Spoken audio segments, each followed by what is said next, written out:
こんにちは。大学生をしながら編み物作家をしているチーズです。今日は完成品の紹介、一つしかないんですけど、一個紹介するのと、あと先週確か動画でお話ししたと思うんですけど、自作の鉄麦糸で靴下を作りたくて、それを今、つま先編み終わって次、なんて言えばいいんだろう。この真ん中の部分、足の真ん中の部分を編み始めようと思ってたので、それをせっかくなので編み始める、鉄麦糸を使い始めるところを撮ろうと思って今撮ってます。じゃあまず完成品の紹介からしようと思います。それがこちらです。これはキーケースになります。実は先週の動画でも確かお話ししたと思うんですけど、アルバイトを始めました。で、アルバイト先の鍵を預かってきたので、それを入れるものが何もなくて、せっかくなら自分で作ろうと思って、それで自分で染めた毛糸を使ってみました。で、たわ巻きしちゃったので分かりづらいんですが、こんな感じの色の毛糸を使いました。で、それで編むとこういう色になるよっていう感じです。裏側もすごく可愛くて気に入ってます。で、これどうやって編んだかっていう説明なんですが、ちょっとまだ水通しとかアイロンとかかけてないので、ちょっとここくるってなるんですけど、編み方としてはここ一番下のところから編んでいきます。で、靴下と同じ編み方、なんて言うんだっけ、その往復じゃなくて袋編みっていうのかなをしていって、つま先、最初はつま先と同じやり方で少しずつ増し目をしていって、でだいたいいいかなってなった頃に今度増し目をしないでそのまま編んでいって、でこっちかな、こっち側が靴下でいうかかと側にしてるんですけど、編み始めの方ですね。で、編み始めの方をこうやってきて、で甲側の方に来たら、ここを伏せ止めして、で伏せ止めして最後の目は一目残ると思うんですけど、かかと側の一番最初の目を使って伏せて、でそしたら目が合うと思うので、次今度ここの部分ですね、ここの部分を往復編みして、で最後どうしようかなって迷ってて、編み物される方に聞いたら、伏せ止め終わって糸切らないでそのままにしてかぎ針で細編みするといいよって聞いたので、ここだけ細編みになってます。で、細編み1段して2段目はここのループ作りたかったので、ループのところだけはここ1段になってます。で、ループを作って、でここまで来て、であとは糸処理して完成って感じになってます。ちょうどよくボタンにもかかるしいいかなと思って。ただちょっとボタンの位置がね真ん中じゃないんですけど、それもハンドメイドってことで許してもらえればいいかなと思って作りました。で、手染め糸は化学染料で染めたものになります。私もこの色すごく気に入ってて、初めて染めた糸だったので思い入れがあって、何か大事なものをを作る時に使いたいなと思ってて、今回キーケースを作ってみました。ちょっとね、もうちょっと作りたいんですけど、まだまだ改良の余地がありそうって感じで、完成品はキーケースでした。ちょっとね、まだまだこっちもね、いっぱい残ってるので、そのうち何作ろうかな。ちょっとこれ 50g の玉が、あとこれ以外に4玉かな、4玉あってそれで何か作るってなったら、私はショートパンツ作りたいなって思ってて、どう思いますか？皆さんの意見ぜひお聞かせください。ちょっとまだ迷ってるんですけど、いろんな色の入ったショートパンツってなんか可愛いかなって、せっかくだしなんか身につけるものを作りたいので、そういうのでもいいかなってちょっと思ってますじゃあ次に靴下のお話に行こうと思います。靴下、まずこのつま先まで編んだところ、これ実はつま先もうちょっと編んでて、増し目をしてて、でそれで鉄麦糸も使ってたんですけど、ちょっと履いてみたら大きすぎて途中まで戻して今編み直してるとこです。で黄色い方の毛糸はこちら KFS の単色タンポポを使ってます。これ結構触り心地も好きで、色もなんか元気になる色で気に入ってます。で鉄麦糸、前の動画、結構前かもしれないんですけど、動画で一回カセの状態見せたかと思うんですけど、玉巻きした状態がこちらです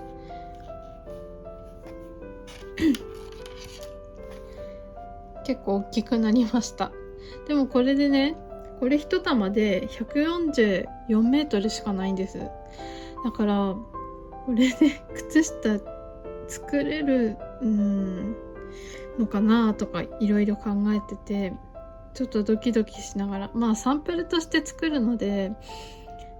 別に両方できなくいいならできないで、それはそれでいいんですけど、ちょっと今ドキドキしながら編んでるところです。じゃあ早速靴下編んでいこうと思います。よく見てもらうと、太さがね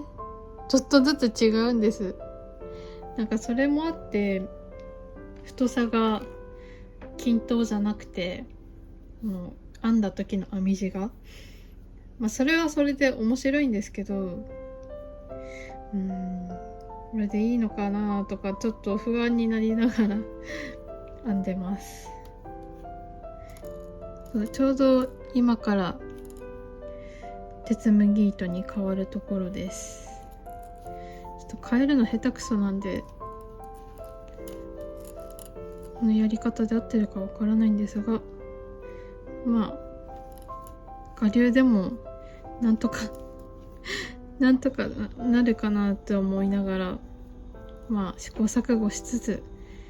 これ2回目なのでね、糸変えるので、鉄麦糸はその鉄麦なので、もちろん毛 100%、ウール 100% で、昨日ちょっと冷房がついていないところで、この鉄麦糸の靴下途中まで編んでたんですけど、すっごい密度っていうか、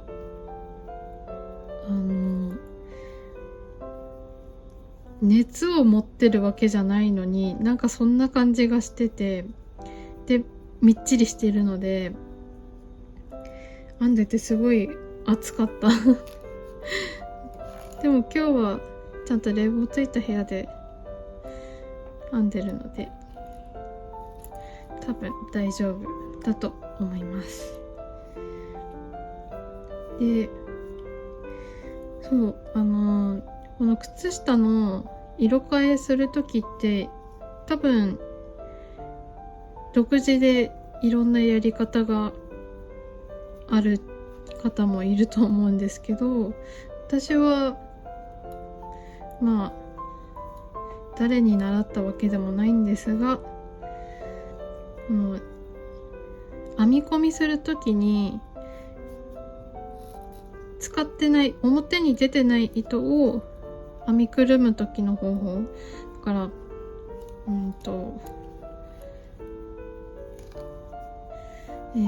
これが今手にかかってる糸がメインの糸で、こっちの黄色とオレンジの方が編み終わった方と今編んでるとこの糸端って感じなんですけど、どうやって編みくるめてるかっていうと、このメインの糸の上に糸端をかけて上にかけてそのまま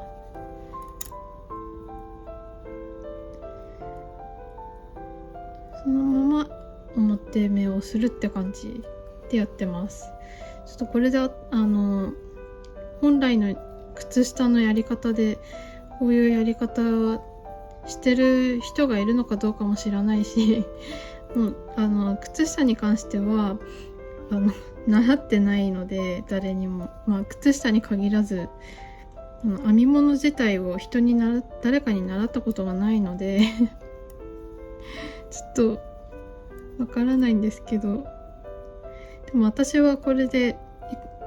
一回練習した時は、あんまりそんなに編み地が見づらいっていうか綺麗じゃないとかそういう感じではなかったので、私はそれでいいのかなって思ってます。とりあえずこれ一段するまでちょっとお話ししようかなと思います。で、先週は何したっけ？藍染めの体験行きました。で、その話もしたと思うんですけど、その後いろいろ先生と会って話したりとかいろいろしてて、でたまたま先生の展示会にお邪魔することがあって、その藍染めの教室開いてくれた先生のそういう展示会があって、それに遊びに行ったんですけど、そしたらちょっと忙しそうで先生と話せないかもと思ってたら、先生に声かけられてお店番しててくれるって言われたのでお店番してたら、テレビ局の方が全然違うことで先生のとこに来て取材の打ち合わせみたいなのをしに来てて、その方がその先生の染めたものとかにすごく興味を持ってくれてて、なんか私も説明できればいいなと思って、でその女性の方だったんですけど、コチニールっていう染料にすごく興味を持たれてたみたいで、コチニールはこの辺にも生えてるんですかって言われたので、多分彼女はコチニールのことを植物だと思ってたんだと思うんですけど、コチニールは植物じゃなくて虫なんですよっていう説明をしたり、あとはコチニールの実物の写真を見せたり、びっくりしてました。で、コチニールが他にその染め、全部染め物ですけど、なんか布とか糸とかを染める以外にどういうものに使われてるかっていうのを私が知ってる範囲でお伝えしたり、あとはその先生のブースには同じ染料で染めているはずなのに色が全然違うもの、商品が結構あって、それがどうしてなのかっていう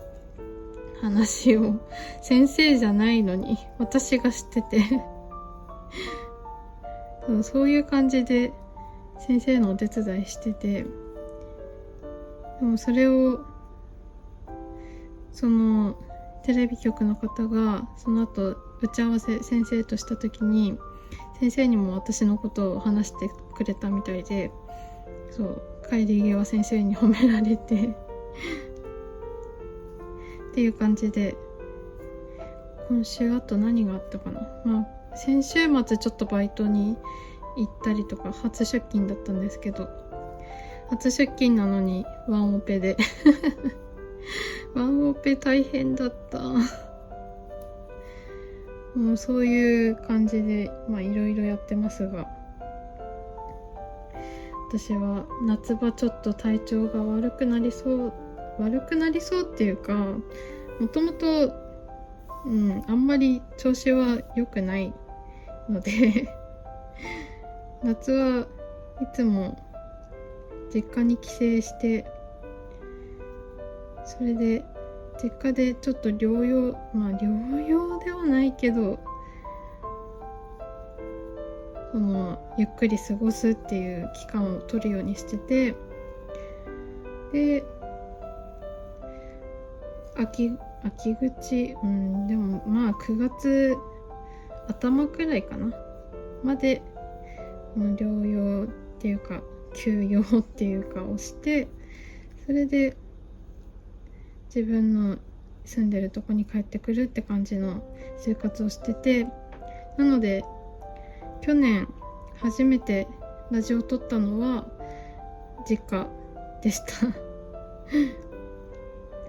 のでラジオの一番最初のやつ見ると多分価格が違うと思うんですが、それはそういうことです。で、夏場ねちょっと体調悪くなっちゃって、バイトもどうしようかって思ってたんですが、バイト先は夏場そんなに忙しくないというか、逆にお客さんがあんまり来ないらしくてなので夏場は無理しなくても大丈夫とのことでしたので、私はその期間にバイト兼業務委託みたいな感じなんですけど、バイト先に下ろすための染色だとか、あとは作品作りだとかいろいろしようかなって思ってます。今日ちょっと全然画面に物が映らないんですが、すいません。額もうちょっと考えとけばよかった片側できたので一旦見せようかな。こんな感じ。ちょっとね、もうちょっと編むとわかるんですけど、黄色とオレンジだから、なんかカレーライスの黄色いご飯ってターメリックライスで合ってるよね。ターメリックライスとなんかバターチキンカレーみたいな色しててそれが私のツボというか、なんか見てるだけでお腹空いてくるポイントなのでちょっと面白いんですけど、ちょっとね思ってた色ではない、組み合わせが悪かったわけではないと思うんですが、ちょっとねもうちょっと緑強めに出てほしかったなっていう思いはあります。でもこれも可愛いですけどね。じゃあ甲側かな、甲側やっていきます。なんかやっぱりねオレンジの方が色強くて、鉄麦糸単体で見た時に緑がちょっと負けてて、なんていうか茶色っぽく見えるってこの前言われて、あ、確かにちょっと茶色っぽく見えるかもっていう話をしてて、まあ可愛かったのに緑単体の時もすごく可愛くて気に入ってたんですけど、なんかちょっと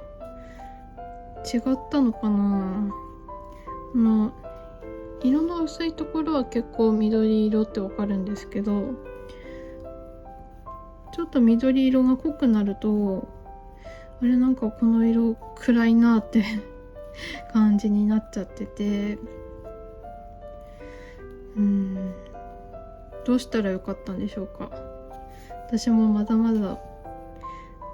色彩検定とか持ってるわけでもないし、まあ勉強はしてたので一応知識はあるんですけど、資格持ってるわけではないので、色の見え方とかね、すごい難しいなって今回手紡ぎ糸実際に紡いで編んでみるっていうところまで来てやっと分かりました。なんか色の組み合わせ、この黄色もそうですけど、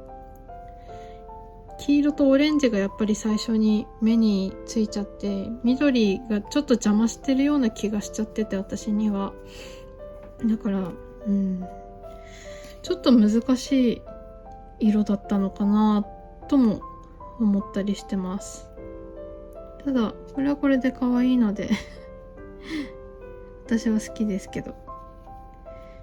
で、今紡ぎの教室では、あれ何の羊だったかな。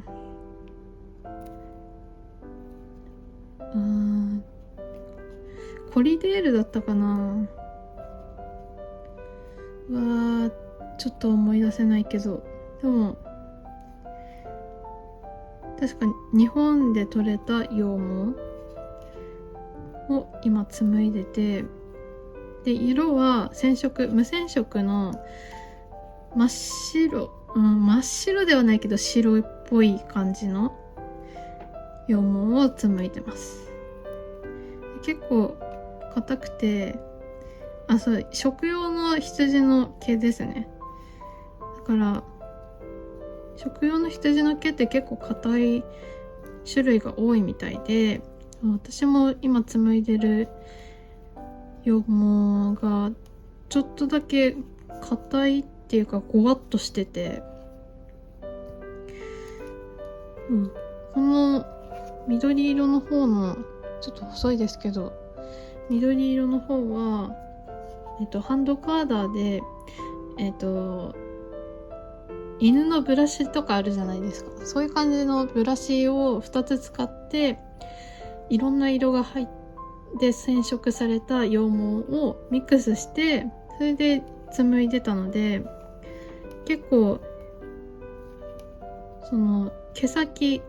なんて言ったらいいんだろう、毛の向きが揃うんだと思うんですけど、そうするとすごくスムーズに紡ぐことができてやりやすかったんですけど、今回紡いでる白っぽい羊毛はもう羊からそのまま取れたもの、まあ一応洗ったりとかはしてると思うんですけど、そのまま取れてもう何もカーダーとかもかけてないシンプルな羊毛なので、それがちょっと難しいのかなって思ってます。でもやっぱり何事もやってみないとわからないので、私はいろいろ挑戦してみたいなと思って、でちょうど白っぽい羊毛を紡いでみたかったので、無染色のものに興味があって、まあ茶色っぽい羊もいますけど、今回はたまたま先生の手元に白っ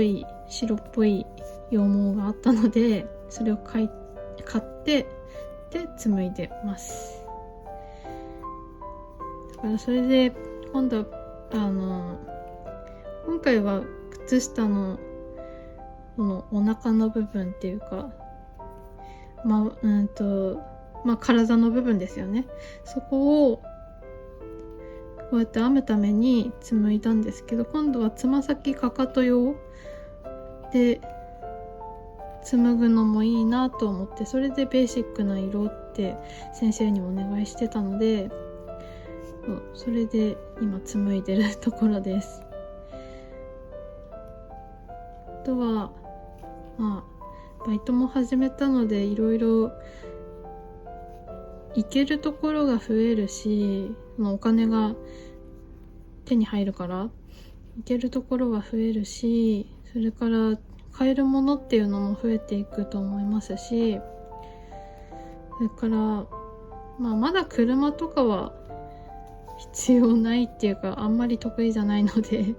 車はいいんですけど、糸車買ったりとかちょっと夢がありますけど、そういうこと、ちょっと今の家で紡ぎ車使っていいかちょっとわからないので、まだ何とも言えないんですけど、そのうち自分のものがあったらいいなとか、あとは染色用の鍋とかざるとか、あとは染料ですよね。化学染料買ったりとか、そういうのをずっと考えてて、バイトが決まってから。で、私が住んでる地域は田舎は田舎ですけど、でも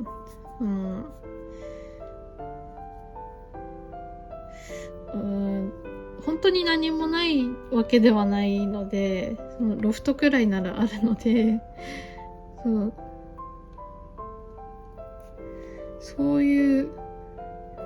田舎で何ができるかとか、あとはそうだな、あとトルソーが欲しいトルソーずっと欲しくて、ちょっとね狙ってはいるんですけどね、なかなか難しくて、トルソー欲しいって言っても自分が欲しい布製のものが欲しいんですけど、表面が布で覆われてる本当に洋裁用のトルソーが欲しくて、でもそれだと結構高くて、やっぱりプラスチックとかで覆われてるものは、大きさにもよりますけど、やっぱり安いものが多くて、でもそれだとなんか私は好きじゃないっていうか、なんか言いたいこと伝わってればいいんですけど私はやっぱり布製のトルソーが欲しくて、学校でそういうの見てたからかもしれないんですけど、別にピンを刺したいわけでもないしそうなんですけど、でもやっぱりトルソーを買うってなったら布製の体の部分が布のもので覆われてるような、なんかベーシックなものが欲しいなとは思ってます。ちょっとこだわりが強くて、理解してもらえないことが多いんですが、でも私は私の考えで生きてるので、それはそれでしょうがないって思ってますけど、あとは来週でもこれ言っちゃうとちょっと場所バレちゃうかもしれないんですけど、ちょっと7月にねイベントを控えてて、そのために今大物を制作してて、大物一つ完成したら染色とか紡ぎの先生に持ってって見せたら、もう一着作れそうじゃないって言われてそれで今急遽もう一着別の色で大物を作ってて、もうそれが大変で、今こうやって編んでる暇もないくらいお仕事の方頑張ってます。バイトも始まったし、大学もそろそろ2学期始まるので、ちょっと頑張んなきゃなって思ってます。それから染色もね、8月に入ったらちょっと自主開催でイベントもしたくて、今準備中なので、そっちも頑張りたいし、あとは暑さに負けないように絶対負けるって分かってるんですけど、それでも、今年もなんとか乗り越えられるように頑張って生きていこうと思います結構進んでいきました。これで何段かな、1、2、3段かな。3段終わってこんな感じ。やっぱり色がね、バターチキンカレーとターメリックライスみたいになってますが、こんな調子で頑張って編んでいこうと思います。来月中に、いや、でも今月かな、今月中に完成させたいですけどね。ちょっとまだ日程調整をしなきゃいけない関係でまだわかんないんですが、まあ今月末か来月の頭くらいに完成させられてればいいかなとは思ってます。今日もちょっと編めてよかったです。いつもそのハンドメイドの作品ばっかり作ってて、自分のものを編む時間も正直言うと全然なくて、まあ販売用の作品を作るのも私はすごい好きで、その売るっていうことも好きなんですけど、やっぱり自分で自分のものを編む時間って大事だなって最近改めて思って、そういう時間も大事にできるようにストックを増やすというかあんまり詰め詰めにならないように今後はちょっと少しずつ作品作れていけたらいいなとは思ってます。で、どうしようかな。来週はどうしよう。来週紹介できるものがあるかどうか全然想像がつかないんですが、